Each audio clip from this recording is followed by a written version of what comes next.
proclamation m'intimide un peu. Amen, amen. Vous savez, la Bible dit, il a reçu le nom qui est au-dessus de tout nom. Alléluia. Est-ce qu'on peut acclamer pour ce nom-là de Jésus? Gloire au Seigneur. Gloire à Dieu. Seigneur, nous te sommes infiniment reconnaissants pour ces moments merveilleux que nous voulons passer dans ta présence. Que toute la gloire, ô Dieu, revienne qu'à toi et à toi seul. Ta parole nous dit, jamais homme n'a parlé comme toi. Seigneur, nous voulons parler de ta part, ô Dieu. Je prie que cette parole, Dieu de grâce, tombe sur une terre fertile et que cela produise des fruits dignes de repentance. La Bible nous dit, dans leur détresse, ils n'ont pas crié un nom. Dans leur détresse, ils crièrent à Dieu. Et Dieu envoya sa parole. L'Éternel envoya sa parole et sa parole guérit. Seigneur, je prie que la parole de ce matin puisse guérir tout un chacun de nous. Spirituellement, financièrement, physiquement. Que chaque domaine de nos vies soit guéri, oh Dieu, au travers de cette parole que nous allons écouter ce matin. Que toute la gloire, Seigneur, revienne qu'à toi et à toi seul. Au nom de Jésus, nous avons ainsi prié, nous disons Amen. Voilà, tu peux t'asseoir, tu acclames encore Jésus. Gloire à Dieu. Alléluia. Amen, amen. Il est merveilleux, notre Dieu. Gloire au Seigneur. Gloire à Dieu. C'est normal, ça arrive. Gloire à Dieu. Merci. Nous sommes habitués avec ce genre de bruit. C'est partout. Amen, amen. Amen. Voilà, je bénis et je rends grâce premièrement à Dieu qui a permis que je puisse être là dans ma maison. Alléluia. Je crois que c'est mon troisième passage, si je ne me trompe pas. Ouais. Donc c'est ma maison, comme a dit mon frère, le pasteur Novi. Et comme il soulignait bien, c'est une grâce que dans notre famille, nous puissions servir Dieu. Alléluia. Donc, quand je viens ici à Baïkon Church, je ne suis pas un étranger. Je ne sais pas moi, vite non plus aussi, hein, parce que je fais partie de la maison. Alléluia. Et je rends grâce à Dieu parce que la chair est chère. Ce n'est pas le fait d'être frère dans une même famille qu'on doit vous laisser la chair. Alléluia. On peut être frère, mais quand cela concerne le sacré, on dépend de ce que Dieu nous dit. Alléluia. Et je rends grâce à Dieu qui a permis que cette chair me soit confiée ce matin. Et je bénis aussi l'homme de Dieu, mon frère, le pasteur Novi Kimavina, qui a permis que je puisse être là ce matin parmi vous pour apporter la bonne nouvelle de Jésus. Et Maman Nadège, évidemment, je ne sais pas si elle est où, l'église te salue, Maman Nadège. Vous avez nos salutations venant de Blois. Et je bénis aussi toute l'église Baïkon Church qui a permis, qui a accepté que je puisse être là parmi vous, les hommes de Dieu, les diacres, les diaconesses, voilà, toute cette équipe merveilleuse qui accompagne l'homme de Dieu. Que mon Dieu vous bénisse abondamment. Je ne suis pas venu seul, évidemment, comme a dit le pasteur. Je suis accompagné de ma charmante épouse, Karine Midon. Avant-hier, elle avait célébré son anniversaire. Amen, amen. Et je bénis Dieu pour la vie de cette femme à côté de moi. Alléluia. Nous sommes mariés depuis le 3 janvier 2010.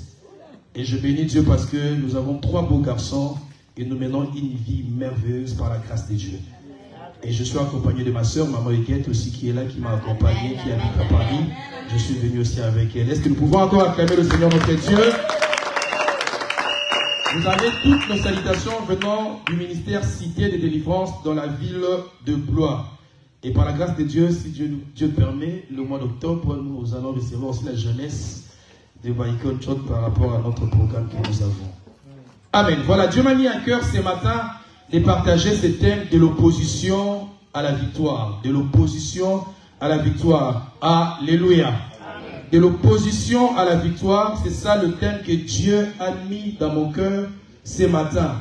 Bien aimé dans le Seigneur, en introduisant ces messages, j'aimerais déjà faire comprendre un frère, une sœur. Très souvent, quand nous acceptons le Seigneur Jésus-Christ comme Seigneur Sauveur, nous avons tendance à croire qu'une vie rose nous serons devant. C'est-à-dire nous allons mener une vie rose et une vie d'espoir. Chose qui n'est pas impossible. Mais quand le malheur arrive, nous avons tendance à accuser Dieu. Des fois même on se dit, et que ça valait la peine de devenir chrétien. C'était pas mieux pour moi d'avoir la vie que j'avais autrefois, alors que dans le Seigneur, j'ai l'impression de voir le contraire même de ce que Dieu m'a dit. Alléluia. Donne-moi amen.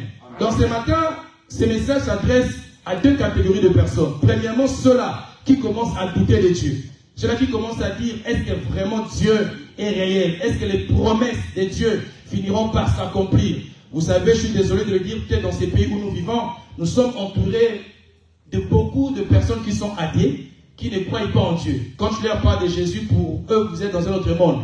Dieu n'existe pas. Vous priez un Jésus-Christ qui n'a même pas existé. Et tu peux te retrouver dans un environnement comme ça, où tu peux commencer à te dire, est-ce que j'ai fait un bon choix de donner ma vie à Christ ou pas? Alléluia. Et au fur et à mesure que tu écoutes de tels propos, les doutes commencent à s'installer. Alléluia. Donc je m'adresse premièrement à toutes ces personnes qui commencent à douter de la main de Dieu, qui commencent à douter de promesses de Dieu. Alléluia. Et deuxièmement, j'aimerais adresser ces messages à toute personne qui est découragée, qui n'a plus la force d'avancer, qui est fatiguée. Bien que le Seigneur, que personne ne vous trompe, même les hommes de Dieu, il nous arrive parfois d'être fatigués. Ce n'est pas pour rien. Dieu avait dit à Josué, fortifie-toi et prends courage. Là, nous sommes dans Josué, chapitre 1. Alléluia. Ce n'est pas pour rien. C'est-à-dire, Dieu savait que Josué, dans son parcours, il va rencontrer des obstacles, des barrières.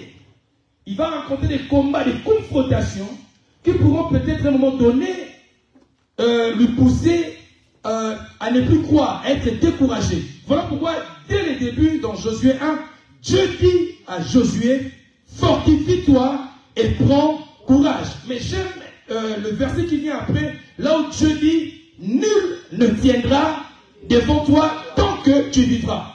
Alléluia. C'est-à-dire, tu auras des obstacles, tu vas rencontrer des batailles, des confrontations, nul ne tiendra devant toi. Mais toi, fortifie-toi et prends courage. Alléluia. De l'opposition à la victoire. C'est pour dire à un enfant de Dieu ce matin, frères et sœurs, quand Dieu t'appelle, quand le regard de Dieu est localisé sur ta personne, quand la grâce de Dieu te localise, quand Dieu te fait des promesses, rassure-toi qu'il y a une étape de formation. Et dans cette étape de formation que nous allons traverser, il y aura des oppositions. Alléluia. En fait, les oppositions peuvent venir de l'ennemi, comme aussi de Dieu lui-même. Donne-moi amen.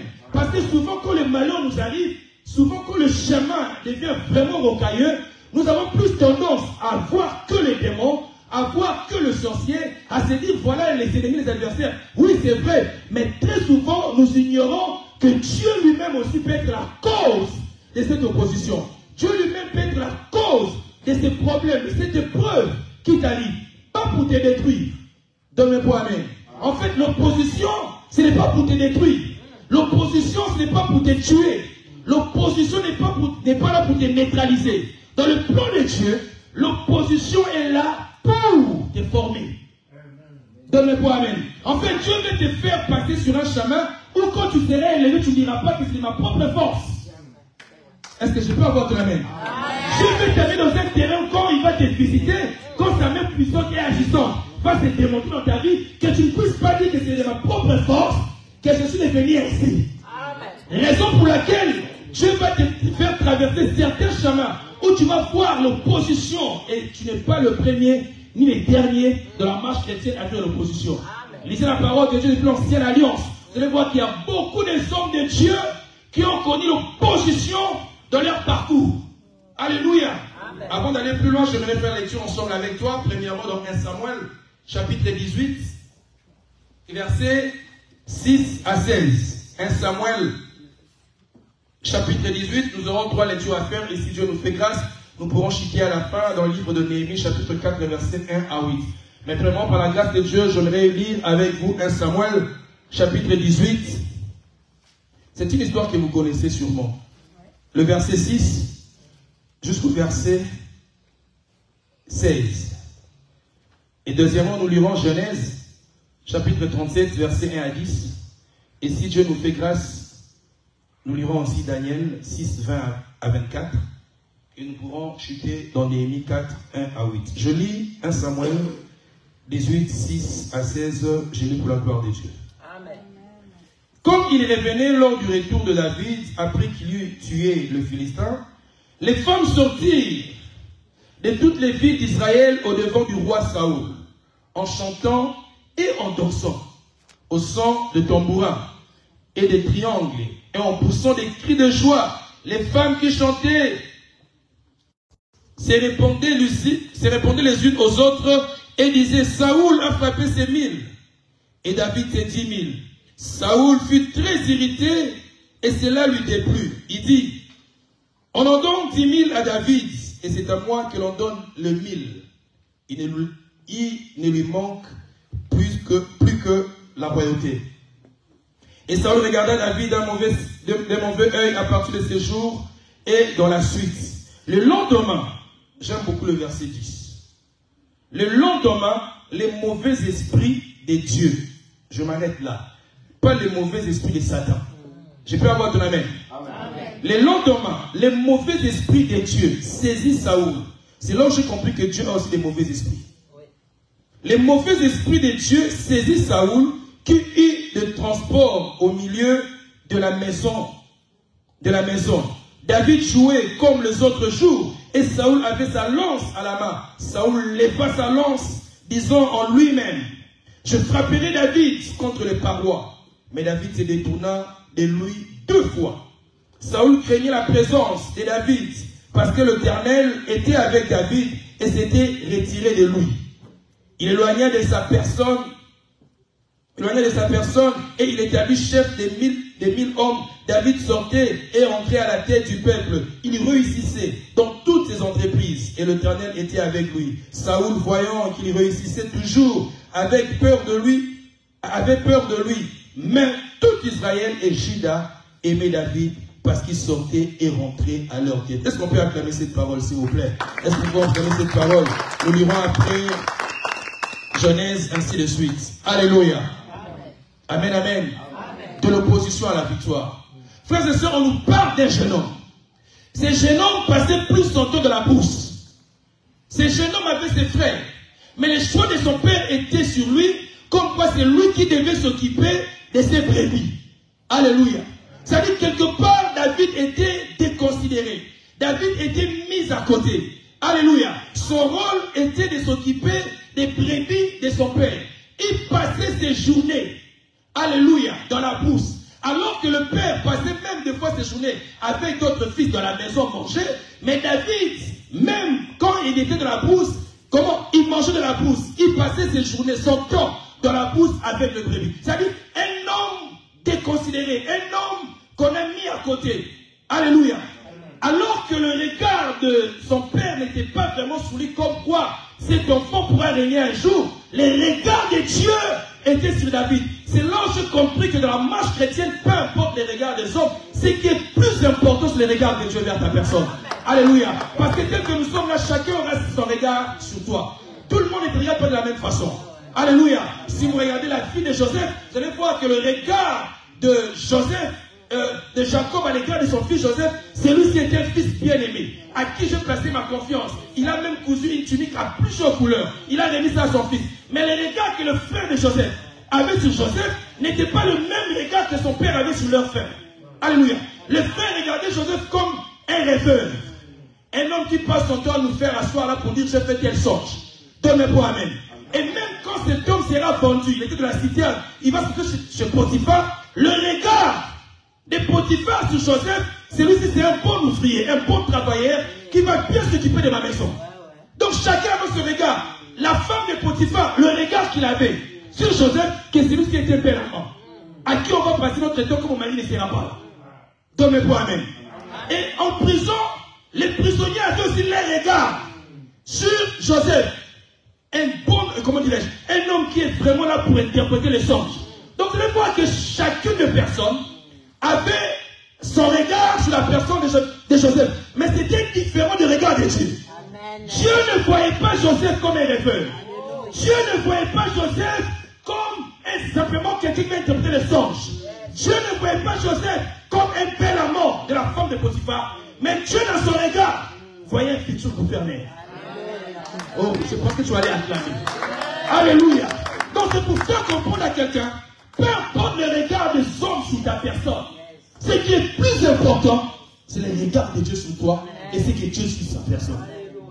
Cet homme de David, peu importe le regard que les gens avaient sur lui, le choix de Dieu était sur lui.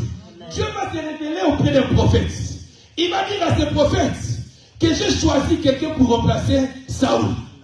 Le prophète est parti de la maison du père de David. Le père, la Bible dit, il a fait sortir tous ses enfants.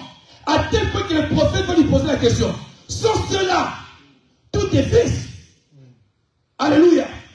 Pourquoi? Parce que pendant tout ce temps, le prophète n'avait pas encore vu la personne que Dieu avait choisie.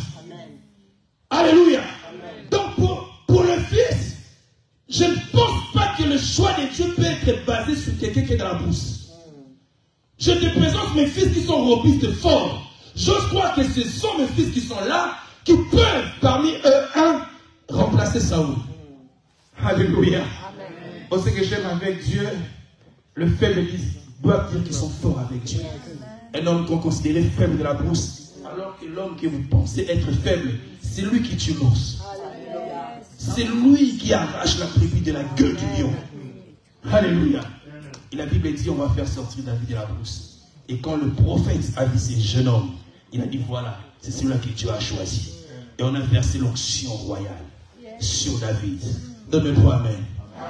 Une prophétie a été lancée sur la personne de David. Dieu lui-même, je dis bien Dieu lui-même, a choisi David. Maintenant, Dieu devait s'arranger comment je dois introduire David dans la royauté. Donne-moi amen. Le choix était sur David, mais ce n'est pas le même jour que David est devenu roi. Mais il avait déjà l'onction royale. C'est-à-dire qu'il pouvait crier tout haut quand il se promenait, rassurer que le jour à venir, je vais remplacer Saoul. Parce qu'il avait déjà un instinct, il est éternel. Dans son cœur, il savait, par rapport à ce qui se passe en Israël, je suis le futur remplaçant. Mais l'homme était calme et tranquille. Mais Dieu maintenant devait s'arranger. Parce que la façon de t'introduire dans la royauté, la façon dont la prophétie va s'accomplir, ne dépend pas de toi, mais ça dépend de Dieu. C'est ce que l'Église doit comprendre aujourd'hui. Quand Dieu donne un message, quand Dieu une prophétie sort sur ta personne, le mécanisme que Dieu va utiliser ne dépend pas de toi. Donne-moi amen. David sera choisi. Mais Dieu maintenant devait s'arranger comment introduire cet homme de la royauté. Un obstacle va être créé. Un homme au nom de Goliath. Alléluia. Va embêter les enfants d'Israël. Va nuire ce peuple. Et il n'y avait personne pour renverser cet homme. Et Dieu s'est arrangé ces jours-là que le jeune homme David apporte la nourriture à ses frères. Alléluia. C'était dans le plan de Dieu. David, alors qu'il apportait la nourriture à ses frères, va écouter un incirconcis en train d'insulter leur Dieu. C'est là que tout a commencé. Je te rappelle le terme de ce matin, de l'opposition à la victoire. C'est-à-dire, tu ne peux pas régner sur Israël, David. Si sur ton chemin, tu ne croises pas l'opposition. Parce que l'opposition va te qualifier. L'opposition, je dis même, va te qualifier. Frères et sœurs, toutes les personnes que vous admirez aujourd'hui, ce sont des personnes qui ont relevé des défis. Alléluia. Il est bien bon d'acclamer quelqu'un parce qu'il est devenu un grand homme. Mais vous ne savez pas les différents défis que la personne a rencontrés. Les insultes, les rejets, les regards des auteurs, les propos des orgueilleux, l'humiliation que la personne a connue. Mais très souvent, nous voyons seulement la personne quand elle est positionnée. Mais nous ne savons pas, avant qu'elle soit positionnée, les différents combats, oppositions que cet homme a rencontrés. Église, donne-moi amen. Cet homme, la première de personnes qui va s'opposer à lui, c'était Goliath. Alléluia. Et devant cette opposition, David était choqué parce qu'il n'y avait personne pour lever la tête, dire que nous allons combattre et nous allons vaincre cet homme de Goliath. Mais il savait que j'ai la promesse. Il savait que c'est Dieu qui a permis que je me retrouve là et en ce moment. Alléluia. Oh, je me dire à quelqu'un ce matin, tu es au bon endroit et au bon moment. S'il y a un mot qui n'existe pas devant Dieu, c'est Lazare. Chez Dieu, Lazare n'existe pas. Il y a point. Chez Dieu, il n'y a pas le mot hasard. Tout, c'est dans le plan de Dieu. Alléluia. Même certaines choses qui t'arrivent, frères et sœurs, ça peut être dans le plan de Dieu. La Bible dit toutes choses concourent au bien de ceux qui aiment Dieu. Alléluia. David va se retrouver devant cet homme de Goliath. Vous connaissez l'histoire, mais j'aime le propos de David. Alors que Goliath s'approche de David avec son épée, son javelot, sa lance, il insulte le Dieu des enfants d'Israël. La Bible dit, David dira à cet homme, tu viens devant moi avec la lance, l'épée les javelots, mais moi je viens devant toi. C'est-à-dire, malgré l'opposition, mais je ne viens pas avec la lance. Je m'en fous de la lance. Moi je n'ai pas besoin d'épée. Il dit, tu viens devant moi avec l'épée et avec la lance, les javelots. Mais moi je viens devant toi au nom de l'Éternel, les dieux que tu as insultés. Je m'en fous de l'opposition, mais j'ai un grand Dieu. Oh, donne-moi un point, amen. J'ai un grand Dieu. Et je sais que ce Dieu-là est avec moi. Bien que le Seigneur, David savait bien que les 5 pierres qu'il allait ramasser au bord, je ne sais pas moi, de cette rivière, n'allait servir à rien. Et les scientifiques même ont démontré.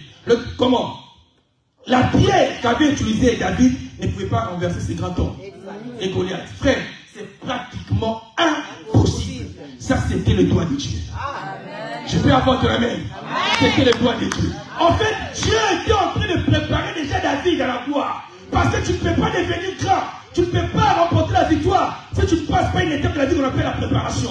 Frères et sœurs, il y a certaines personnes qui ont abandonné Dieu à cause de la victoire. J'ai souvent dit aux gens, très souvent dans le Seigneur, quand on n'a rien, on saura si tu as amoureux de Dieu le jour que Dieu va te bénir, le jour que Dieu va t'élever. Combien de gens étaient simples quand ils n'avaient encore rien de la vie? Mais le jour qu'il a commencé à rouler carrosse, il ne dit même plus bonjour aux gens. Je peux avoir ton amen. Il ne fait même plus saluer les gens.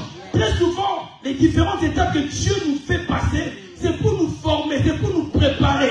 Afin que quand tout le monde va t'acclamer, que tu ne puisses pas dire que c'est de ma propre force que les gens m'acclament aujourd'hui. Non, c'est Dieu qui ramasse la poussière dans la boue et te fait asseoir avec l'écran. Donne-moi un amen. Il a renversé Goliath. Et Israël était dans la joie. Saoul a retenu ce jour-là David dans sa maison. Et il ne rentrera plus par rapport à l'espoir qu'il avait vu. Donne-moi amen. Mais en lisant la parole de Dieu avec toi, dans 1 Samuel, la Bible dit, alors que David venait jouer la harpe pour consoler le cœur de Saoul, l'esprit de Dieu, pas l'esprit de Satan, les mauvais esprits de Dieu vont envoûter qui? Saoul. Ça dit quoi? Dieu pousse Saoul à nuire à David. Vous savez que David pouvait dire, mais qu'est-ce qui m'arrive? N'est-ce pas toi qui as envoyé le prophète pour me donner l'onction royale, pour remplacer cet homme? Et cet homme était dans la joie le jour que j'ai renversé Goliath. Mais comment est-ce que la même personne s'oppose encore à moi? Frère, ça c'est l'étape qu'on appelle la formation. Amen. Donc, ben, amen. Bien aimé, de la marche chrétienne, tu auras des questions auxquelles tu n'auras pas des fois des réponses. Je peux avoir ton amen. Je dis ça à mes enfants à l'église. Je dis, il y a des questions, même ton pasteur n'aura pas de réponse. Et très souvent, il y a des questions qu'on pose à Dieu, il reste silencieux. Vous savez que des fois, je ne réponds pas. Tu jeûnes, tu verses des larmes, ton oreiller mouillé des larmes. Je te réveille le matin, le problème te regarde. Tu dis, mais j'avais gêné ou pas? J'ai prié ou pas? Donne-moi la main. Tu dis, mais attends, est-ce que ce Dieu-là qu'on nous prêche existe? Mais j'aimerais dire à quelqu'un que le silence de Dieu n'est pas son absence. Des fois, il reste silencieux, mais dans le silence, il agit. Ah, je peux avoir ton main. Dans le silence, il agit. Mon frère, ma soeur, Saoul va s'élever. Il va s'opposer à David. C'est-à-dire, Saoul ne voulait pas que David puisse lui remplacer. Parce que dans son calcul, dans son plan, il pensait à son fils Jonathan. Pour Saoul, c'est-à-dire, si je ne suis pas là aujourd'hui, je ne peux pas laisser le trône à quelqu'un d'autre. Or, les plans, la Bible dit, vos voix ne sont pas mes voix, vos pensées ne sont pas mes pensées. Ça, c'était les pensées, les calculs de Saoul. Or, dans les plans de Dieu, il y avait quelqu'un que Dieu préparait pour remplacer Saoul. Ce n'était pas Jonathan. Et Dieu va s'arranger pendant toute cette période où Saoul s'opposait à David, que Dieu puisse créer une relation amicale entre son propre fils et David. Frère, le chemin de Dieu est compliqué. Il crée un problème. Lui-même, il sait comment il va créer aussi la solution. Donne-moi un amen. Lui-même, il envoûte Saoul. Lui-même, il touche le cœur de Jonathan. Je peux avoir ton amen. Le père se fâche contre David, mais le fils va faire une alliance, va s'attacher à l'ennemi de son père. Alléluia. Et la Bible va plus loin en disant que l'amour de Jonathan pour David était plus fort que l'amour d'une femme. Alléluia. Ils ont fait une alliance. Vous savez, par définition, une alliance est un contrat juridique et un fondement solide. C'est-à-dire quoi? C'était tellement solide à tel point que tout le complot qui organisait son père, Jonathan s'arrachait les matins à aller révéler cela à David. Pourquoi? Parce que Jonathan connaissait la promesse qu'il ne pouvait rien, même si papa ne vit pas. Qu'est-ce que David n'a pas rencontré? Qu'est-ce qu'il n'a pas vu? Il avait toutes les raisons pendant qu'il jeûnait, pendant qu'il priait, de dire à Dieu, mais qu'est-ce qui m'arrive? Pourquoi tu permets ça? Frères et sœurs, Église Michael Church, je vais dire à quelqu'un, pendant que l'opposition va se lever dans ta vie, au lieu de promener des regards inquiets, attache-toi encore au Seigneur. Donne-moi un amen. Je disais, attache-toi encore à Dieu. Que l'opposition ne t'éloigne pas de Dieu. Que les obstacles ne t'éloignent pas de Dieu. Mais que ça soit une période, un temps, où tu vas encore te rapprocher de Dieu. Alléluia. Frères et sœurs, je l'ai toujours dit, peu importe l'endroit où la vie peut te déposer, si tu es fils et fille de Dieu, la grâce va te localiser. Je peux avoir de la main. Vous savez qu'il y a des gens qui se retrouvent à Paris, ce n'était pas dans leur plan. Certains pensaient aller habiter à Bruxelles. D'autres, je ne sais pas moi, en Turquie ou aux États-Unis. Mais les plans de Dieu, les calculs de Dieu, c'est que tu te retrouves dans cette ville et que ton église soit ici. C'est-à-dire, même si un frère m'appelait à Londres, me dire qu'ici la vie elle est belle, si dans le calcul de Dieu, je devais rester ici, je reste là et la grâce est là. Donne-moi un amen. Alors je voulais dire à un frère ce matin, attache-toi à Dieu. L'opposition, tu dois comprendre que ton fils et fille de Dieu, c'est notre pain quotidien. Alléluia. C'est notre pain quotidien. Et quand on va évoluer, tu vas comprendre qu'il y a même l'ennemi lui-même que Dieu même peut envoyer pour venir s'opposer à toi. Mais ce qui est sûr et certain, la victoire de Dieu finira par s'accomplir dans ta vie. La victoire, elle est certaine. Alléluia. Mon frère, ma soeur, je t'ai parlé de David. Au bout d'un moment, si vous lisez l'histoire, David, au final, il est devenu roi. Il est devenu roi. Mon frère, ma soeur, j'ai toujours dit aux gens, l'homme est victime quand il est d'accord de proposer ses adversaires. C'est-à-dire quand ton adversaire t'insulte en disant que rien de bon ne peut sortir de toi et tu te mets à pleurer, c'est que tu es d'accord de son propos. Moi, je n'ai pas le temps de verser mes larmes parce que quelqu'un m'a insulté. Parce que quelqu'un me déteste. D'ailleurs, je l'ai toujours dit, papa, la vie doit être équilibrée. Tout le monde ne peut pas t'aimer. Tout le monde ne peut pas t'aimer. Ça, c'est ce que j'aime dire aux enfants de Dieu. Sinon, la vie sera déséquilibrée. Tu dois avoir des ennemis. Tu dois avoir des gens qui vont te détester gratuitement. Je dis bien gratuitement. La méchanceté gratuite. Ce n'est pas parce que tu les as offensés. Mais ils ont fait un choix de te haïr. Tu vas faire quoi devant ces gens-là? C'est son choix. C'est son choix. Il ne t'aime pas. Et tu vas dans ta chambre, tu pleures, Seigneur, pourquoi est-ce qu'il ne m'aime pas? Mais attends, tu n'as pas d'autres requêtes à donner à Dieu. Tu n'as pas de requêtes vraiment à donner à Dieu pour aller supplier Dieu pourquoi il ne m'aime pas. Alléluia. Amen. Moi j'ai toujours dit, papa, même si les gens ne m'acclament pas, je vais réunir mon équipe à la maison pour épouser les 3 enfants. Acclamez papa. Et il faut m'acclamer. C'est ça. Ça c'est ma base. Ça c'est ma base. Si les gens ne m'aiment pas, mais j'ai une base à la maison. Cette base-là, ils pleuvent, ils mèchent et ils vont m'acclamer parce qu'ils m'aiment des frères. Amen. Alors je m'en fous de ce que les gens peuvent dire de moi. Est-ce qu'on peut acclamer le Seigneur? Est-ce qu'on peut acclamer le Seigneur? C'est l'opposition à la victoire. Et au final, malgré tout ce que Saoul a fait, bien aimé le Seigneur, David est devenu roi. C'est pour dire à quelqu'un, ne crée pas l'opposition. Ne recule pas devant l'opposition. Ne fuis pas l'opposition. Accepte l'opposition. Parce que tu n'es pas seul. De la même façon que David avait dit, je viens devant toi avec ces dieux que tu insultes. De la même façon que Paul nous dit, celui qui est en nous est plus fort que celui qui est dans le monde. Devant l'opposition, mon frère, ma soeur, tu n'as pas des armes à utiliser. La seule arme que tu peux utiliser, c'est le nom de Jésus-Christ. Alléluia. Quand l'opposition sera devant la porte de ta maison, présente à cette opposition, à ce problème, un nom qui est au-dessus de nom. C'est le nom de Jésus. Alléluia. Je vais lire avec toi rapidement aussi Genèse, chapitre 37. L'histoire de cet homme que tu connais, au nom de Joseph. J'ai souligné ça au début de mon message, mais je vais quand même faire lecture avec toi. Genèse, chapitre 37. verset 1 jusqu'au verset 10. J'aime beaucoup ce thème de l'opposition à la victoire. Je lis pour la gloire de Dieu. Amen. Jacob demeura dans le pays de Canaan où avait séjourné son père. Voici la postérité de Jacob. Cet enfant était prêt.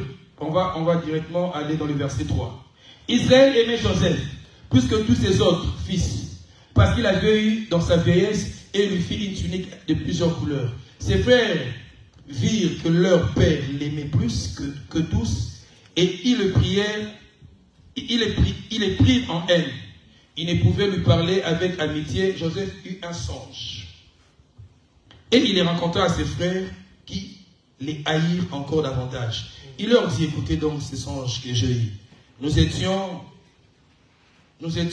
liés des gerbes au milieu des champs, et voici ma gerbe s'éleva et s'est mise debout, et vos gerbes l'entourèrent et se prosternèrent devant elle. Ses frères lui dirent, est-ce que tu régneras sur nous? Est-ce que tu nous gouverneras? Et il les haïrent encore davantage à cause de ses songes, à cause de ses paroles. Et lui encore un songe. Et il rencontra à ses frères. Il dit, j'ai eu un songe, et voici le soleil, la lune et 11 étoiles s'est prosterné devant moi. Il les rencontra à son père et à ses frères. Son père les réprimanda et lui dit, que signifie ce songe que tu as eu? Faut-il que nous venions, moi, ta mère et tes frères, nous prosterner en terre devant toi? Alléluia. Cette histoire, vous le connaissez bien. En fait, dans cette histoire, c'est que moi, ça m'attire. Cet homme de Joseph n'a pas demandé ces songes-là à Dieu. C'est-à-dire, dans ses prières, il ne disait pas à Dieu, moi je vais gouverner, je vais gérer mes frères, je vais être grand. Alléluia.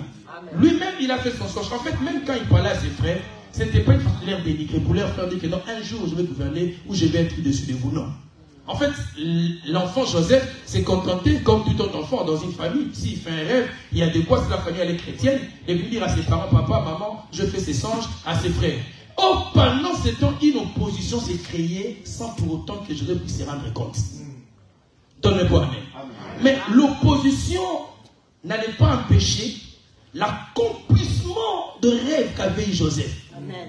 Parce que si vous lisez la parole de Dieu dans le dernier verset que je lis avec toi, vous allez voir que même son propre père Jacob, fils d'Isaac, lui qui connaissait bien la prophétie de son grand-père Abraham, il va même s'opposer à son fils en disant, donc fais-tu dire que moi ton père et ta mère?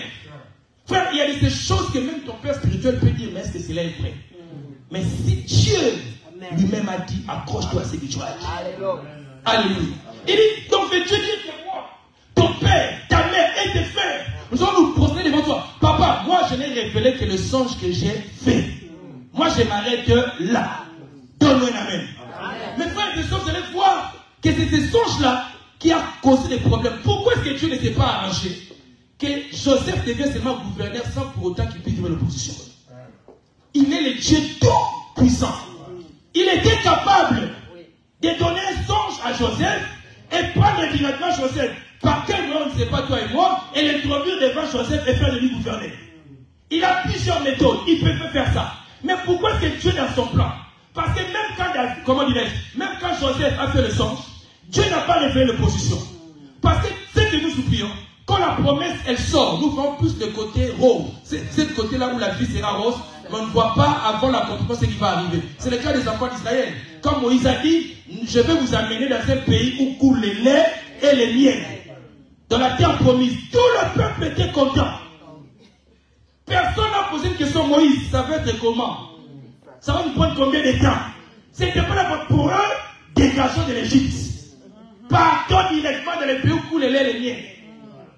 Donne-moi la main. Et c'est comme ça. Quand tu dis, tu vas te marier, tu deviendras grand, tu auras l'argent. Toi, tu vois déjà des contrats que tu vas commencer à signer. Toi, tu vois déjà la première classe de l'avion que tu vas prendre. Tu vois déjà ça, mais tu ne vois pas ce qui va arriver avant ça. Je peux avoir ton amen. Alléluia. C'était le cas des enfants d'Israël. Ils ont crié, gloire à Dieu, on va partir. Mais les jours qu'ils sont dans le désert, papa, quand ils ont mis Pharaon derrière, Moïse, écoutez les propos. Vous savez s'il y a un peuple que je ne peux jamais accepter, moi, diriger, c'est les gens des peuples comme ça. Papa, tu vas faire la visite. Un peuple comme ce peuple-là, tu vas tomber malade. Quand il mange la manne le soir, gloire à Dieu. Quand il fait la mer rouge, écoutez les propos. Moïse, n'y avait-il pas de sépulcre? Qui vous dit que c'est le bruit? Qui? Et il voit déjà la mort. Ils disent même pas Moïse. Il dit Moïse, il était bon pour nous de servir Pharaon en Égypte. N'y avait-il pas de sépulcre là-bas pour nous amener à mourir dans les déserts? Là, ils ont oublié la promesse. Là, ils ont oublié la terre promise. Dans leur tête, il n'y a plus les lait et les miens. Ils voient leur enterrement dans les déserts.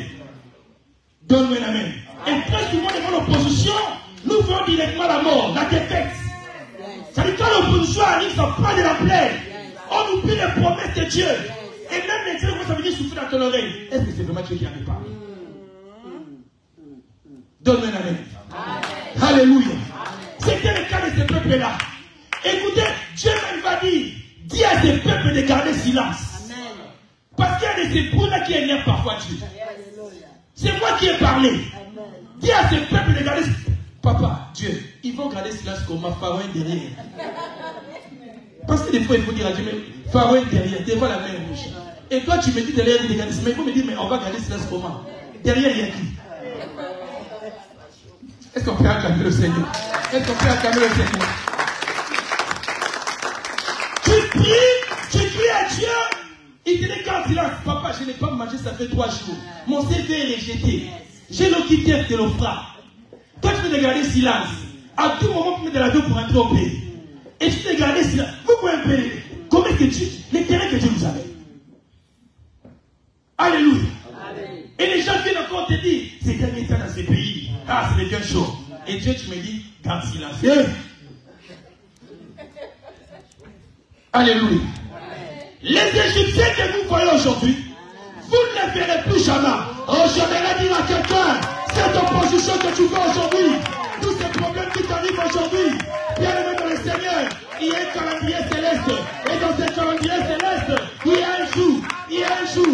a un jour, la même chose que Dieu avait dit à Moïse, que les Égyptiens que vous voyez aujourd'hui, vous ne les verrez plus jamais. Il y a des situations dans ta vie que tu vas conjuguer dans le passé, que tu ne verras plus jamais.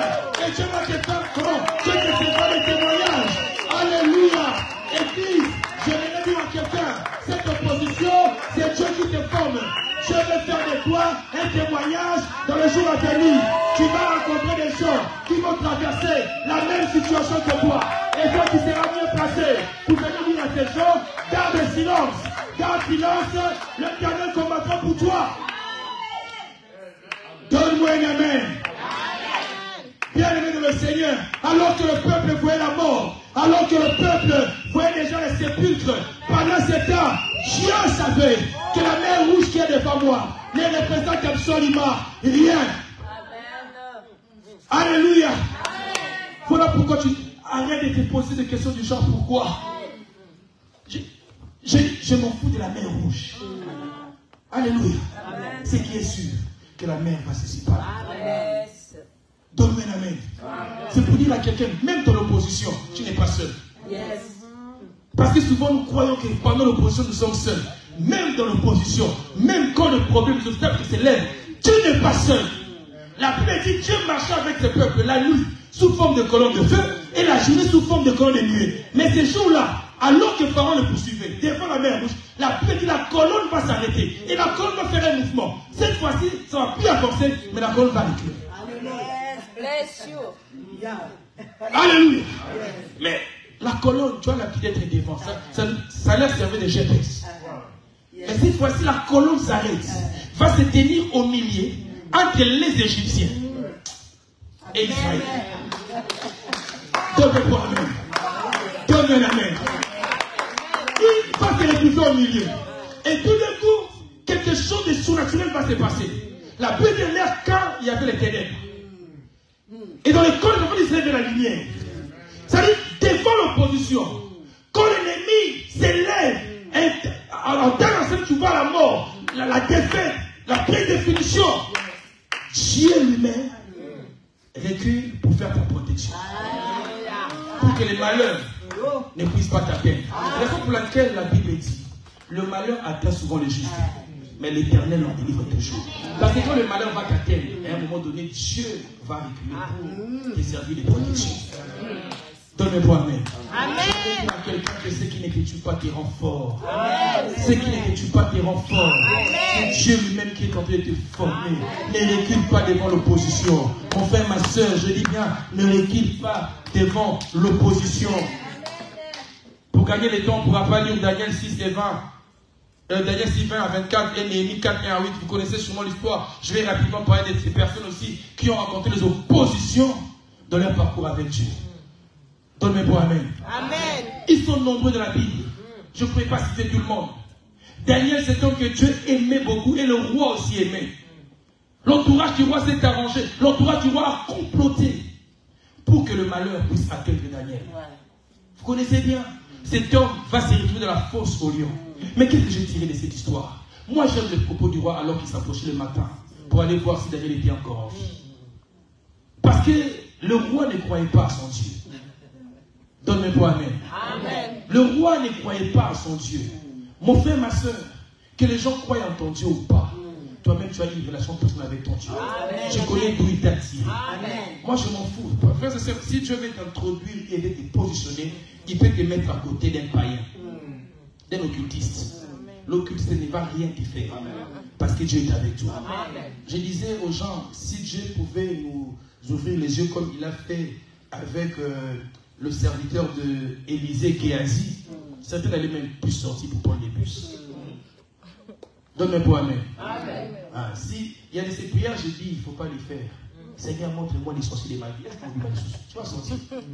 Montre-moi les gens qui ne m'aiment pas. C'est là qui veulent ma mort. Mais tu vas sortir. Déjà, ton voisin, tu ne le connais pas. Maintenant, Dieu, il t'ouvre vraiment les yeux. Tu vois ton voisin, les bis avec des cordes. Tu ne vas même pas t'asseoir là. Donc, des fois, il est bon pour Dieu de nous aveugler devant certaines choses. Alléluia. Amen. Je ferme la parenthèse. Daniel se retrouve dans la fosse au lion. La Bible dit le matin, le roi, inquiet, il s'est dirigé tout doucement vers la fosse et va pousser un cri avant d'arriver. Il dit, Daniel, fidèle serviteur de Dieu. Alléluia. Il témoigne un Dieu que lui-même ne confesse pas. Amen. Alléluia. Il dit Daniel. Ça veut dire qu'il connaissait que son entourage avait comploté contre Daniel. Mais vu que c'était un décret-loi, à l'époque, quand un décret-loi est déjà signé, ça ne peut plus être retiré. Il était victime dans son décret-loi. Maintenant, il dit ceci. Daniel, serviteur fidèle du Dieu vivant, les dieux que tu sers avec persévérance, que moi je ne sers pas, mais les dieux que toi tu sers avec persévérance et fidélité, as-tu pu te délivrer devant les guerres du lion? Donne-moi un amen. Amen. Et pendant ce temps, toute l'équipe qui accompagnait le roi, sûrement il savait que Daniel ne va pas répondre parce qu'il est déjà dévoré. Alléluia. Amen. Je plains tes adversaires. Yes. Je plains tes ennemis. Je disais, je plains tes adversaires. Yes. Je plains ceux-là qui attendent ta défaite ou ta mort. Je plains ceux-là qui attendent que la vie t'écrase. Ils seront étonnés. Ils seront, je disais, étonnés. Donne-moi un amen. Je pense à cet homme de Paul alors qu'il faisait froid la nuit. Il va aller chercher le poids de la brousse et ce serpent va s'attacher sur sa main et les gens vont dire sûrement cet homme, il va mourir. La Bible dit, les temps passés, l'homme ne mourrait pas. Ils ont changé leur propos. Amen. Ils ont dit cet homme, alors qu'au début ils ont dit il était envoûté, quelque chose comme ça, mais ils vont dire non, cet homme est de Dieu. Alléluia. Alléluia. Amen. Ils finiront par changer leur langage. Amen. Et Daniel va dire, ô roi, j'ai été trouvé juste devant mon Dieu et devant toi. Donne-moi Amen. Amen. Garde la justice de Dieu en toi. Amen. Laisse les gens t'accuser quand ils ne trouvent pas dans leurs accusations. Ils sont libres de comploter, de t'accuser. Mais sois sûr que dans leurs accusations, je ne suis pas dedans. Donne-moi Amen. Amen. Alléluia. Amen. C'est pour dire un enfant de Dieu, je prends ceux-là qui te font du mal. Parce que quand la colère va s'abattre dans leur vie, même les enfants des fois sont touchés. Amen. Parce que quand il s'agit d'un enfant de Dieu, d'un fils, une fille de Dieu, que Dieu lui-même a choisi, il faut faire très attention à des personnes pareilles. La Bible dit Daniel va sortir et le roi va ordonner qu'on puisse prendre les 3 personnes qui ont comploté contre Daniel, leurs femmes et leurs enfants. Mais dans cette histoire, les femmes et les enfants sont venus chercher quoi? Donne-moi amen. Dieu s'en fout. Il tue toute la famille à cause de Daniel. Donne-moi l'amen. Frères et sœurs, cet homme de Daniel est sorti sain et sauf. L'opposition sera toujours là. La victoire est certaine. La Bible dit celui qui a fait la promesse n'est pas infidèle. Non, non, non. La Bible dit celui qui a fait la promesse est fidèle. Il est fidèle. Et lit les Écritures. La Bible souligne que sa fidélité dure de génération en génération.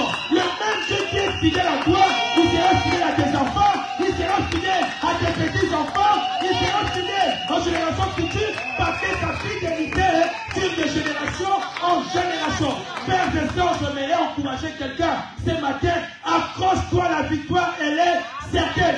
Peu importe ce qu'on nous dit sur le journal télévisé, peu importe ce qu'on nous dit, frères et sœurs, tant que nous sommes sur la terre, la victoire, elle est certaine. Par quel moyen ça va arriver? Moi, je m'en fous. J'ai un Dieu. Si on ferme en haut, il faut ouvrir en bas. Si on ferme en bas, il faut ouvrir en haut. Si on ferme à gauche, il faut ouvrir à droite. Et si on ferme à droite, il faut ouvrir à gauche. Peu importe où on va jamais, Dieu va s'introduire.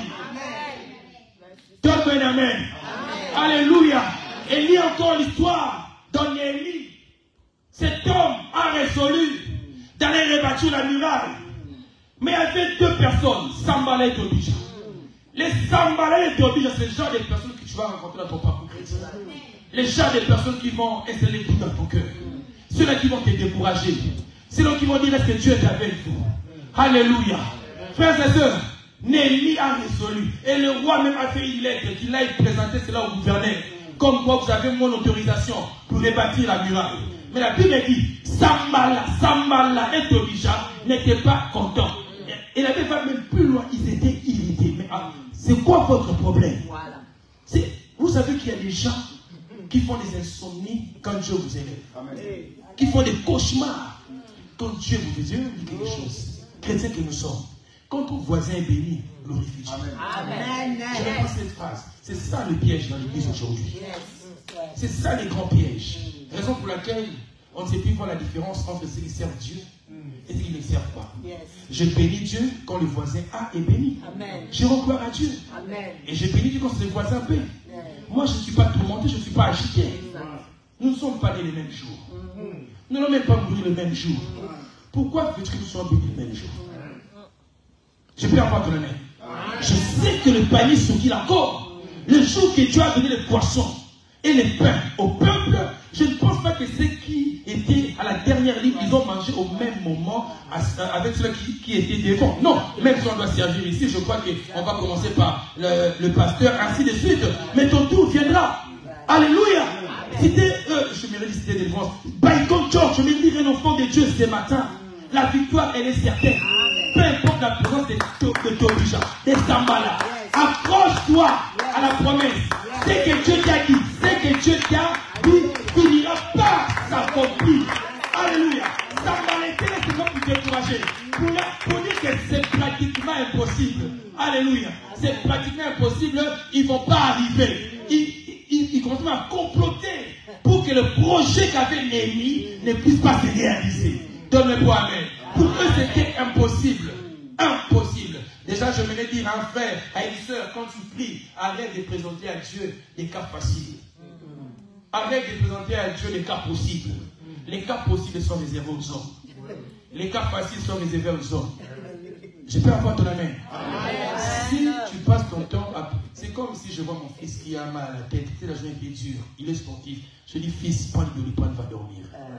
Je vais commencer à supplier, Dieu guérit ses maux de tête. Et quand il va dormir, même quand tu reviens du boulot, tu es fatigué, tu as des courbatures, quelle prière tu vas faire? C'est la journée.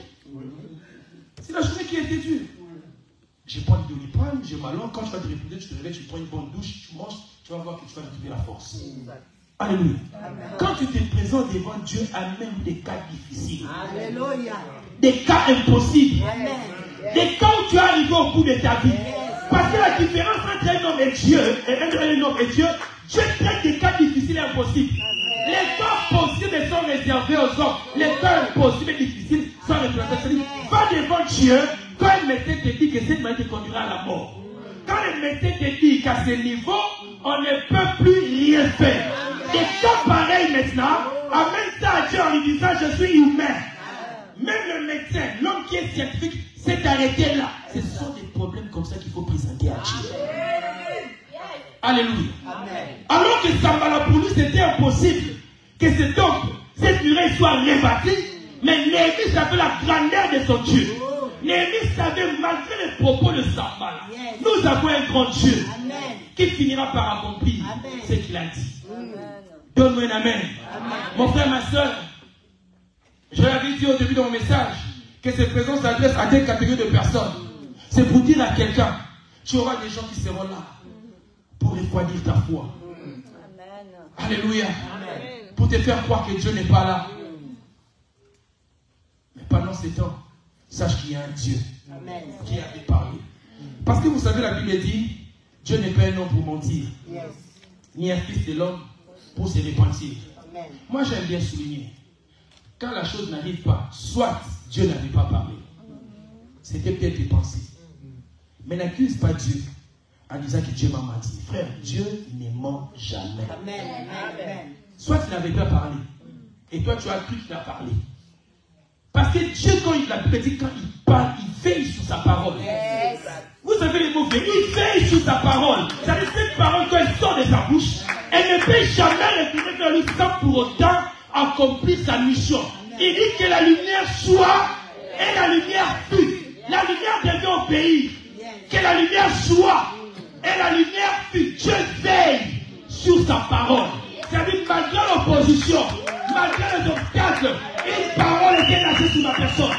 Une parole était lâchée sur ma famille. Je ne dépends pas de ce que je vois, mais je dépends de ce que la parole avait dit. De ce que Dieu avait dit. Parce que quand l'obstacle va arriver, la parole est là. Comme il avait dit, vous irez dans ce pays où coule le lait et les miels. Je m'en fous de la mer rouge et des pharaons qui nous poursuivent. La parole a dit que nous serons dans un pays où coule le lait et les miels. Alors je veille sur cette parole. Et quand la parole rencontre la mer rouge, la parole doit s'arranger. La parole doit s'arranger à ce que la mer rouge se sépare. Donne-moi un amen.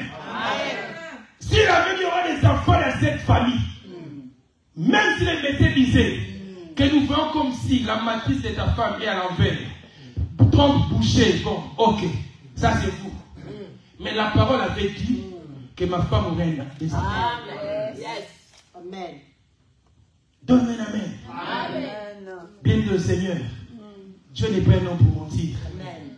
Voilà pourquoi je vais dire à quelqu'un les différentes méthodes ou moyens que tu dois utiliser devant l'opposition. Comment tu dois réagir? Premièrement, tu dois rester fidèle à Dieu. Amen. Quand l'opposition va s'élever, restez fidèle à Dieu. Ne deviens pas infidèle. Amen. Dieu n'aime pas qu'il soit mélangé. Remarquez Israël, à chaque fois qu'ils amenaient l'interdit, Dieu s'est retiré. Alléluia. Amen. Ne mélange pas Dieu. Reste fidèle à Dieu. Accroche-toi à Dieu. Tout ton regard à Dieu. David dit, je lève mes yeux vers les montagnes. D'où me viendra les secours. C'est devant cette opposition, je lève mes yeux vers les montagnes. Parce que je sais qu'il y a un secours. Je sais qu'il y a un Dieu qui avait parlé. Alléluia. Il dit, les secours ne viendront ni de l'Orient, ni de l'Occident, mais les secours viennent de l'Éternel des armées. C'est lui qui a fait les cieux et la terre. Alléluia. La première façon de se comporter, comment réagir devant l'opposition, reste fidèle à Dieu et que ton regard soit toujours fixé à Dieu. Donne-moi un amen. Et comment réagir devant la position? Deuxièmement, reste positif. Dis un peu à ton voisin, sois positif. Vous savez qu'il y a des gens qui sont tellement négatifs dans la vie, ça ne vaut même pas la peine de les réconforter. Tu lui dis que ça va marcher, non. Tu ne connais pas mon problème. Mais tu veux que je te dise quoi alors? Ça ne va pas marcher. Que je te dise ça? Tu viens chez moi, je t'exhorte, je t'encourage. Papa, avant toi, il y a des problèmes. Dieu a... Non! Là, le problème n'est pas comme on. Mais tu veux que je te dise quoi alors? Négatif! Vous savez que la foi est ce qu'on entend. Et quand tu es négatif, moi j'ai toujours dit à des sortes de la foi. La foi que moi j'appelle FDI et FDD. Nous avons un CDI ici, la CP et CDD. Il y a aussi des sortes de la foi que moi-même j'ai défini FDD et FDD. FDD, foi à durée déterminée. Amen. Et FDI, foi à durée indéterminée. Nous avons des chrétiens comme ça à l'église. devant les problèmes FDB. Il a oublié ce que Dieu avait dit. Il dit, bon, ça, la foi s'arrête là. Mais il y a des gens qui ont la foi FDI, maman. Devant les problèmes, il s'en fout. Sa foi reste intacte. Elle est touchable. Il croit. Il peut être licencié le matin, il croit que le soir il va être encore de nouveau. Ce sont des personnes comme ça que Dieu cherche. Donne-moi un amen. Frères et sœurs, ce matin j'encourage quelqu'un à ne pas reculer devant l'opposition. Deuxième attitude, tu dois avoir une pensée positive. Sois positif dans ta vie. Et tu dois croire. Je dis bien, tu dois croire en Dieu. La Bible dit, rien n'est impossible. Le mot rien, va consulter ton dictionnaire, c'est ça qui fait voir. Rien n'est impossible à Dieu. Mais pour vivre l'accomplissement, tu as la part des responsabilités. Et ta part, c'est de croire. Amen. Alléluia. Amen. Crois et tu verras la gloire de Dieu. Amen. Donc tu ne peux que voir la gloire de Dieu dans ta vie si au départ tu crois. Yes. Donne-moi un amen. Même la Bible va plus loin. Tout ce que vous demanderez en priant, croyez d'abord. Donc ça ne vaut pas la peine d'être devant Dieu, de te mettre à prier, de crier, mais si au début tu ne crois pas. Il dit tout ce que vous demanderez en priant, croyez d'abord que vous l'avez reçu. C'est-à-dire je crois recevoir une chose que je n'ai pas encore vue. Mais je crois déjà. Il dit croyez que vous l'avez reçu et vous le verrez ça accompli. Tu ne peux pas voir l'accomplissement des promesses de Dieu si déjà dans ta prière tu ne crois même pas. Il y a des gens qui prient par formalité. Des hommes que je vois des fois dans mon église qui viennent parce que la femme a dit on va aller à l'église aujourd'hui dimanche. Et quand on dit prier, ils regardent tout le monde. Prie, ils regardent tout le monde. Et la femme dit mais prie. Il ne sait pas, je dis quoi à Dieu. Donne-moi un amen. Il y a quelques personnes que moi je vois comme ça. Frère, tu dois croire à Dieu. Amen. Tu dois rester positif. Amen. Alléluia. Amen. Et troisièmement, évite ou même refuse de te fâcher contre Dieu. Qui es-tu pour te fâcher contre Dieu? Amen. La Bible dit dans Job, quand il posait les fondements sur la terre, les anges acclamaient. Alléluia. Amen. Peux-tu comparer ton épreuve ou l'opposition qu'a eu Job par rapport à ta vie? Non. Mais regarde les propos de Dieu à l'égard de Job. Une façon de dire à Job, tu n'as pas intérêt de te fâcher contre moi. Alléluia. Amen. Job avait toutes les raisons de dire à Dieu, mais j'ai perdu tout. J'ai tout perdu, mes enfants, mes bétails, tout. Mais Dieu dit, où étais-tu quand je place les étoiles sur la terre? Il veut faire comprendre à Job, c'est moi qui ai donné. C'est moi qui ai retiré. Raison pour laquelle la femme de Job était choquée le matin. Quand elle venait voir son mari, malgré les épreuves, son mari qui rendait gloire à Dieu. La femme était choquée en disant à son mari, mais maudit Dieu et meurt. Mais je ne peux pas maudire Dieu. Je ne peux pas, tout ce que nous avons eu, c'est Dieu qui avait donné. C'est-à-dire, Job, il croyait, raison pour laquelle il a dit, mon rédempteur s'élèvera le dernier. Donne-moi amen. De quoi Dieu veut que nous puissions tout perdre pour tout renouveler. Je réponds cette phrase qui monte dans mon cœur. De quoi Dieu aime qu'on puisse tout perdre pour tout renouveler. Frères et sœurs, arrête de t'accrocher à l'ancienneté. De quoi Dieu veut renouveler ta vie. Il veut renouveler ta famille. Il veut renouveler ta personne, ton travail, ton identité. Dieu veut renouveler. Et pour renouveler, des fois, tu dois perdre. Donne-moi amen. Alléluia. N'aie pas se fâcher contre Dieu. Évite de te fâcher contre Dieu. Et pour comprendre encore bien, quatrième chose à retenir, l'opposition fait partie de la volonté de Dieu. Amen. Qui peut s'opposer à sa volonté? Pendant qu'on prie la prière de notre Père, il est clair que ta volonté soit faite sur la terre comme au ciel. Frères et sœurs, si c'est la volonté de Dieu, tu vas te fâcher pourquoi? Accepte l'opposition. C'est sa volonté. Mais je t'ai dit au début, peu importe l'endroit où la vie peut te déposer, la grâce va te localiser. Yes. La volonté de Dieu n'a jamais été que tes enfants puissent souffrir. Ne pense pas que quand tu pleures, Dieu gagne quelque chose. Non. Alléluia. Amen. Non, Dieu te forme. Je suis en train de chuter pour clôturer mon message en disant à quelqu'un, ce matin, pendant le moment d'opposition, arrête de passer tout ton temps sur YouTube, à regarder des théâtres du matin au soir. Il y a des gens qui ont des problèmes, des sérieux problèmes. Mais ils connaissent toutes les séries télévisées ou sur YouTube, des théâtres. Ils peuvent te rencontrer toutes toutes les histoires. Alors qu'il a des sérieux problèmes. Prends ton temps à prier. Amen. Donne-moi un amen. Amen. Et nous sommes dans une période où, dans ce pays, nous avons les réseaux. 24 heures sur 24.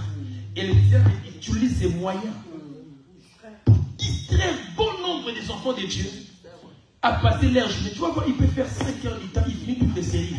Mais prions pendant 1 heure du temps. Fatigué. Mais tu comprends pas que ça c'est un esprit d'envoûtement. Comment pendant 5 heures tu regardes la télé, tu ne somnoles pas? Même si tu reviens du boulot, tu ne somnoles pas devant la télé.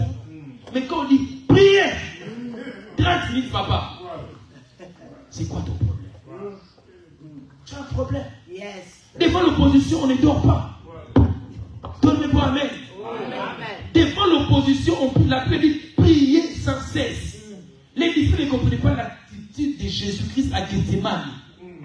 Jésus était fils de Dieu, il avait toutes les raisons de dormir à Gethsémane, atteindre la volonté de son Père. La Bible dit pendant ce temps, il priait. Il va dire même à ses frères, priez, frères et sœurs, les jours de la vie, on dort pas, on prie. Devant certaines situations, ne dort pas. Tu as un fils qui est malade, tu as un fils qui ne joue pas son stage, tu as des problèmes de stabilité dans ce pays, et tu passes ton temps à dormir, à te promener, tu fais des tours, va et viens, devant Tour Eiffel. Ça sera toujours la Tour Eiffel, les gens de l'Israël. Va prier. Amen. Cherche Dieu comme tu ne l'as jamais cherché. S'il faut jeûner, jeûne. Alléluia. Ce n'est pas pour rien que Dieu va dire à Josué que ce livre de la loi ne s'éloigne pas de ta bouche. Médite ça jour et nuit. Jour et nuit, parce que c'est en méditant cela que tu seras fort. C'est en méditant cela. Devant l'opposition, tu vas présenter la parole de Dieu. Devant l'opposition, quand la maladie viendra, la mort viendra. Je vais dire, quand je mettais la parole, il est écrit, je ne mourrai point, je vivrai. Je vivrai, j'ai rencontré le Dieu de Seigneur dans ma vie. Proclame la parole de Dieu et prie. La Bible dit prier sans cesse. En faisant de ta voiture, prie. Dans ton travail, prie. Dans ta cuisine, prie. Au bureau, prie. Tu prends ta douche, prie. À chaque instant de ta vie, prie. Il ne suffit pas de parler à autre même dans ton cœur. Tu peux prier. Alléluia. Donne-moi un amen. Mon frère, ma soeur, devant l'opposition, ne dors pas. Sois un homme qui prie. Une femme qui prie. Et deuxièmement, ne jamais douter de Dieu. Ne jamais douter de Dieu. Alléluia. Je l'avais déjà dit, prends l'opposition comme une formation. Prends l'opposition, je disais, comme une formation. Bacon Church, me pour amen. Alléluia. Amen. Dis à ton voisin, tu es l'expression de l'amour de Dieu. Non, dis ça à ton voisin. Dis à ton voisin, tu es l'expression de l'amour de Dieu. Alléluia. Peut-être que tu ne te connais pas. Il y a un philosophe qui a dit, connais-tu-toi toi-même. Frère, ma soeur, tu es l'expression de l'amour de Dieu. Vous savez, la colère qui anime les diables, c'est quoi? Quand ils s'émirent, ils se rendent compte qu'ils ne ressemblent pas à Dieu. Amen. Alléluia. Ils se rendent compte que je ne suis pas l'image de Dieu. Mais toi, tu es c'est-à-dire, Dieu s'est arrangé d'abord de tout créer. De te préparer un bon terrain avant que toi, tu sois créé. Ça montre que tu es l'expression de son amour. Alléluia. Les jours que Lucifer a désobéi à Dieu, Dieu ne s'est pas donné la peine de venir sauver Satan. Est-ce que je peux avoir ton amen? Alléluia. Dieu n'a pas eu le temps de venir sauver les diables. Mais le jour que l'homme a péché, la Bible dit que Dieu a aimé les morts. Parce que tu es l'expression de son amour. Quand Dieu a aimé les morts, il a donné. Il a donné. Parce qu'il s'est rendu compte. J'ai semblable. Les choses ne marchent pas. Il a envoyé son fils pour toi et moi. Frère, tu es l'expression de l'amour de Dieu. Quand tu te regardes devant ton miroir, bats-toi la poitrine. Dis-toi, je suis l'expression de l'amour de Dieu. J'aime dire aux gens avant de donner mon message, dis à ton voisin Jésus-Christ t'aime. Parce que même si tout le monde ne m'aime pas, l'amour de Dieu me suffit. L'amour de Dieu me suffit. Tu es l'expression de son amour. Vu cette expression de son amour, bien le Seigneur, aucune opposition ne va te tuer. Aucun problème ne va te tuer. Reste accroché à Dieu. Devant l'opposition, mon frère, ma soeur, n'oublie pas que tu es l'expression de l'amour de Dieu. Ils sont tellement nombreux dans la Bible qui ont connu l'opposition, mais au final, Dieu s'est levé. Je suis en train de clôturer ces messages ce matin. C'est pour encourager un frère, encourager une soeur. Un frère, une soeur qui est fatigué. Un frère, une soeur qui se réveille le matin, qui se dit que j'ai l'impression que ma vie n'évolue pas. Alors que je prie, alors que je gêne, j'y vais à l'église. Frères et sœurs, la Bible dit, notre Dieu fait chaque chose bonne en son temps. Dieu fait chaque chose bonne en son temps. Dans son calendrier, il sait qu'il y a une année, un jour, un mois. Il y a même l'heure bien précise où Dieu finira par agir dans ta vie. Écoutez-moi, c'est là que je vais clôturer. Peu importe ce que Noé pouvait dire aux gens. La Bible dit alors qu'il devait avoir ces jours-là, c'est l'histoire, la terre devait être détruite. Noé ne pouvait pas fermer l'arche. Si tous les animaux, voulais-je dire, n'entraient pas dans l'arche. Parce que la promesse concernait tout le monde. Donne-moi amen. La Bible dit, alors que Noé sonnait la trompette, les différents animaux venaient pour entrer dans l'arche. J'ose croire que les guépards étaient les premiers, vu la vitesse qu'il a. J'ose croire que les léopards étaient les premiers. Donne-moi amen. Et je crois qu'à chaque fois qu'un animal arrivait, il disait à Noé, waouh, je suis là, tu peux fermer. Non, je ne peux pas fermer. Je suis en train de clôturer, écoute bien ma conclusion. C'est pour dire à quelqu'un que Dieu finira par s'élever. Imaginez le nombre des animaux. C'est là où je vois la grandeur de Dieu. Et la Bible dit, tous les animaux rentraient, mais Noé ne fermait pas l'arche. Et pendant ce temps, tous couraient. Peut-être le ciel était déjà obscurci. Mais la pluie n'était pas encore tombée. Parce que la promesse concerne aussi la tortue. Donnez-moi amen. Moi j'imagine la tortue, alors qu'elle avançait, vous voyez les guépards qui passaient, se disait fini pour moi. La pluie va m'arrêter sur le chemin. Chère tortue, la pluie ne peut pas tomber tant que tu n'entres pas dans l'arche. Donne-moi un amen. Chère tortue, la pluie ne peut pas tomber. Il ne peut pas avoir déluge. Donc quand tu n'entres pas, alléluia. Arrête de regarder les guépards. Arrête de regarder les léopards. Reste attaché à la vision. L'arche est devant toi. J'aimerais dire à quelqu'un, s'il faut courir, cours. S'il faut romper, rompe. S'il faut aller à pas de tortue, avance. Mais ne t'arrête pas. Ne t'arrête pas. Avance. La tortue est arrivée. L'escargot n'était pas encore là. Parce que la race de l'escargot devait aussi exister. L'arche ne peut pas être fermée. Et la Bible dit au final, quand tous les animaux étaient dedans, ce n'est même pas Noé qui a fermé l'arche. Dieu lui-même va fermer l'arche. Alléluia. Parce que voilà, tout le monde est dedans. J'aimerais dire à quelqu'un, tu finiras par entrer dans l'arche. Ce qu'il te faut, sois persévérant. Sois fort et courageux, déterminé. Peu importe les vents se marient, peu importe la tempête, le vent peut souffler fort. Ne crains rien devant l'opposition. La victoire est certaine. Acclame Jésus, lève-toi, on va prier.